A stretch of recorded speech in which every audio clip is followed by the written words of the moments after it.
ناسك يا زينة البهار يا الغزال غالو سمبك يا ضيب صاري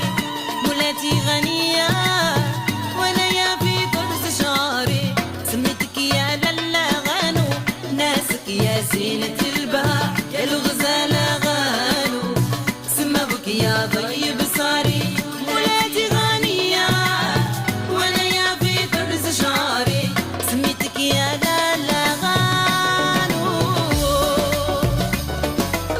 عليكم يا بنات العصيمة شيخونا باش تحزينا هكذا في خاطر ضمير حباب علاء خويا والسوريكال.